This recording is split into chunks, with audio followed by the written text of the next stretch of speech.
کچھ دن پہلے تک تحریک انصاف کے قائدین کی طرف سے یہ اشارہ دیا جا رہا تھا کہ وہ عید کا انتظار نہیں کریں گے بلکہ رمضان کے دوران ہی وہ حکومت کے خلاف کوئی احتجاج کا سلسلہ شروع کریں گے اور اڈیالہ جیل کے سامنے دھرنا بھی دیں گے.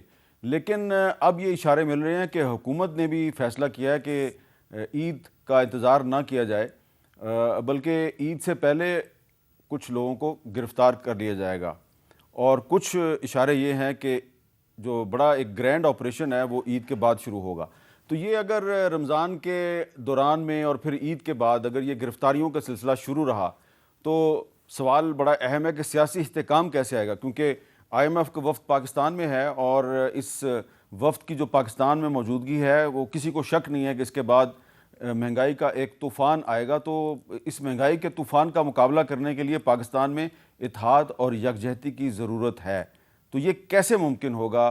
سیاسی عدم استحکام کے بغیر ہم اپنے معاشی مسائل پر قابو کیسے پائیں گے؟ تو اس پہ گفتگو کے لیے ہمارے ساتھ موجود ہیں جناب ڈاکٹر طارق فضل چودھری صاحب، مسلم لیگ نون کے رکن قومی اسمبلی ہیں، جناب جنید اکبر خان صاحب پاکستان تحریک انصاف کے رکن قومی اسمبلی ہیں، اور محترمہ ناز بلوچ صاحبہ پاکستان پیپلز پارٹی سے ان کا تعلق ہے اور وہ اس وقت کراچی میں ہمارے ساتھ موجود ہیں.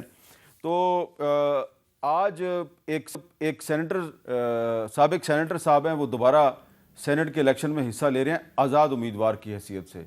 تو انہوں نے کچھ گفتگو کیا ہے میڈیا سے اور اس میں کچھ اشارہ دیا ہے آن بہاف آف دی گورنمنٹ. انہوں نے اشارہ دیا، دیکھیں وہ کیا کہہ رہے ہیں. ابھی تک تو میں آزاد حیثیت میں ہی ہوں. آزاد کا سیزن چل رہا ہے اور یہ سیزن کب تک چلے گا؟ پھر پارٹی کا سیزن جب آئے گا تو پھر پارٹی دیکھ لیں گے. علی امین گنڈاپور کیا وہ اپنی جو ہے وہ مدت کے پی کے میں پوری کر پائیں گے؟ نہیں، نہ وہ اپنی مدت پوری کر پائیں گے. پریشانیوں کا ٹائم رمضان کے بعد ان کے لیے شروع ہو جائے گا. جو بھی 9 مئی کے اندر نامینیٹڈ ہیں، کوئی بھی آئینی ترمیم یا آرمی ایکٹ میں کوئی چیز کی ضرورت پڑے گی تو وہ ہونی چاہیے بھی اور ہو بھی جائے گی اور ہوگی بھی.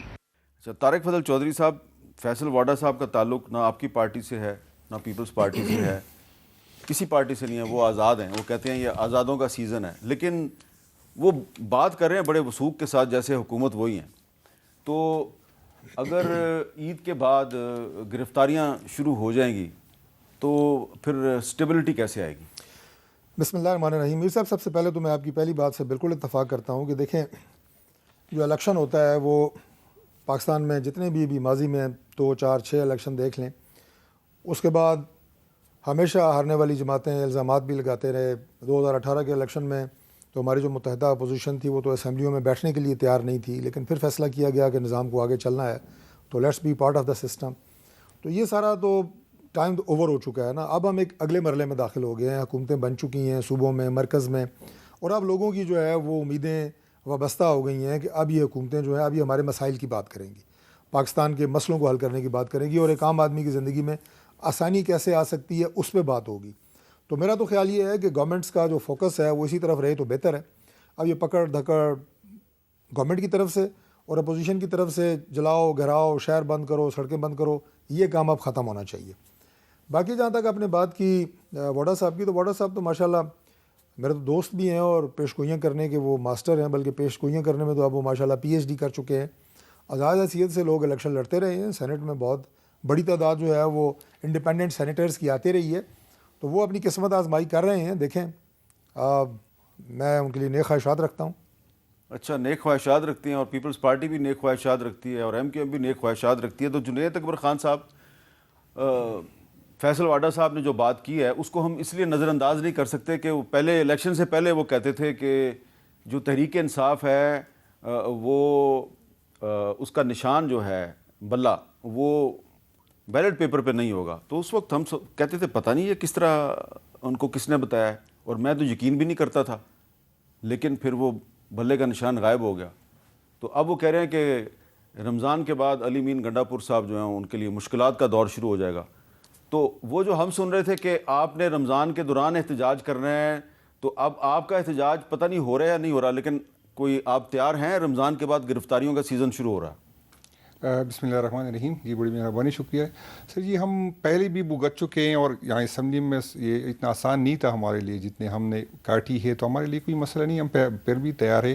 اور میں فیصل واڈا صاحب کی بیان کو، اس نے جو اسٹیٹمنٹ دی اس کو زیادہ اہمیت دیتا ہوں. ڈاکٹر صاحب میرے لیے محترم ہے. اور لیکن جو آپ تو اس کو آزاد کہہ رہے ہیں، لیکن جو جن کا وہ اسپوکس پرسن ہے اس کی بات کی زیادہ اہمیت ہے بنسبت ڈاکٹر صاحب کی، کیونکہ جب وہ کہہ رہے تو سی کہہ رہے ہوں گے کہ جن لوگوں کی وہ ترجمانی کرتے ہیں اور جن کی بہاف پہ وہ میڈیا پہ بات کرتے ہیں تو اس نے اس کو بتایا ہوگا. تو ہم تیار ہیں، اور بالکل مجھے بھی لگ رہا ہے کہ واڈا صاحب جو فرما رہے اسے باقی اگر ڈاکٹر صاحب کی نیک خواہشات ہے، کیونکہ پولیٹیکل بندہ ہے، لیکن بدقسمتی یہ ہے کہ حکومت تو ان لوگوں کی لیکن اختیار کسی اور کے ساتھ ہے، اور جن کے ساتھ اختیار ہے تو واڈا صاحب اس کا اسپوکس پرسن ہے. تو ہم تیار ہیں، اور انشاءاللہ پہلے بھی بھگت چکے تھے اور دوبارہ بھی تو آپ گرفتاری کے لیے تیار؟ بالکل جی، ہم تیار ہیں. اچھا، آپ نے تو بات ہی ختم کر دی. اچھا ناز بلوچ صاحبہ، اب سوال یہ پیدا ہوتا ہے کہ فیصل واڈا صاحب سندھ سے سینٹ کے امیدوار ہیں، تو ان کو ایم کیو ایم کی طرف سے پرپوز کیا جا رہا ہے، لیکن سندھ اسمبلی میں اکثریت تو آپ کی پارٹی کی ہے، تو وہ آزاد امیدوار کی حیثیت سے اگر وہ سینیٹر بنیں گے تو ووٹ تو پھر آپ کی پارٹی ڈالے گی نا. تو کیا پارٹی نے کوئی فیصلہ کر لیا ان کو سینیٹر بنانے کا؟ بسم اللہ الرحمن الرحیم. حامد میر صاحب، دیکھیں فیصل واوڈا بھائی ہیں ہمارے، اور میرا تو ان کے ساتھ سیاسی حوالے سے ایک طویل عرصہ جو ہے وہ ایک ہی پارٹی میں رہے، تعلق بھی سیاسی حوالے سے رہا ہے. تو میں سمجھتی ہوں کہ وہ جو بات کر رہے ہیں وہ بہتر خود ہی بتا سکتے ہیں کہ ان کو کیا اندیا ہے، کہ کس نے ان کو اندیا دیا ہے، کہ اور کون سی پولیٹیکل پارٹیز ان کو ووٹ کرنے کے لیے آمادہ اس وقت تک ہیں. کیونکہ پیپلز پارٹی نے اس وقت تک تو جو اپنی لسٹ دی ہے وہ لسٹ سب کے سامنے ہے، وہ پبلش بھی ہو چکی ہے. تو آزاد امیدوار کی حیثیت سے تو لڑنا ان کا حق ہے، ان کا اختیار ہے، وہ الیکشن لڑ سکتے ہیں. اور اگر وہ سمجھتے ہیں کہ ان کے پاس اتنے نمبرز ہیں، کیونکہ اٹس آل اباؤٹ نمبرز، سینٹ تو نمبر گیم ہے، ان کے پاس اگر اتنے نمبرز ہیں، وہ سمجھتے ہیں کہ وہ نمبرز کی بیسس پہ آ سکتے ہیں، تو وہ اپنی لک ٹرائی کر سکتے ہیں. اس پہ تو میں کوئی بات نہیں کر سکتی مزید. لیکن اس سے پہلے آپ بات کر رہے تھے بڑا ایک دلچسپ، تو اس پہ میں ذرا ایڈ آن کرنا چاہتی ہوں. یہ جو پی ٹی آئی کو لے کر بات ہو رہی تھی اور گرفتاریوں کی بات ہو رہی تھی، اگر آپ اجازت دیں تو میں اس پہ بات کر دوں تھوڑا. بالکل کریں. جی حامد میر صاحب، اصل میں میں سمجھتی ہوں کہ میری ناقص رائے میں یہ سمجھتی ہوں کہ جو پی ٹی آئی کے اندر اس وقت بہت بڑا جو ایشو ہے، وہ ایشو یہ ہے کہ ان کے اندر ایک ہے سیاسی ونگ اور ایک ہے غیر سیاسی ونگ. تو جو پی ٹی آئی کا غیر سیاسی ونگ ہے وہ حاوی ہوا ہے سیاسی ونگ کے اوپر. تو جو سیاسی ونگ ہے وہ بہت ہی مائنورٹی میں، بہت کم تعداد کے اندر ہے، اکا دکا 4 5 6 لوگ ہیں. جو غیر سیاسی ونگ ہے وہ زیادہ بااثر ہے اس وقت. جو سیاسی ونگ ہے وہ یہ کہتا ہے کہ ان کی ملاقات بھی عمران خان سے نہیں ہو پاتی. جو غیر سیاسی ونگ ہے وہ ان میں ڈویژن اتنی ہے کہ ہر کوئی بندہ سپوکس مین بن کے عمران خان کے کوئی نہ کوئی اپنے بیانات ہی دے رہے ہیں. تو the confusion lies with in P T I. آپ یہ بھی دیکھیں کہ جو احتجاج واشنگٹن میں کیا گیا اور اس کے اندر فوج مخالف جو پروپیگنڈا کیا گیا، اگر یہی رویہ پی ٹی آئی اپنا جاری رکھے گی 9 مئی والا، تو میرا خیال ہے کہ وہ ملک کے لیے بھی اچھا نہیں ہے اور وہ ان کے اپنے لیے بھی اچھا نہیں ہے. سیاست میں ملک کے استحکام کا سوچا جاتا ہے، اپنی انا اور اپنی ذات اور اپنی پیٹی پالیٹکس کو پیچھے رکھ کر ہم سب کو ملک کا سوچتے ہوئے آگے بڑھنا ہے. پاکستان پیپلز پارٹی واضح طور پہ کہہ چکی ہے کہ ہم مخالفت کرتے ہیں پولیٹیکل وکٹمائزیشن کی، وچ ہنٹنگ کی اور سیاسی ورکرز کو جیلوں میں بھرنے کی، کیونکہ ہم نے یہ سب بھگتا ہے. لیکن ہم سمجھتے ہیں کہ جہاں پر غلطیاں ہوتی ہیں، جہاں پہ اگر آپ ڈٹائی کے ساتھ آپ اسٹیٹ کے مخالف دشمن کی زبان بول کے وہ نیریٹیوز آپ جا کے دنیا بھر میں بولتے ہیں اور اس کو اگر انڈورس بھی ان کی پارٹی کرے گی، تو میں سمجھتی ہوں یہ بہت ہی نامناسب رویہ ہے. اس کی جتنی مذمت کی جائے کم ہے.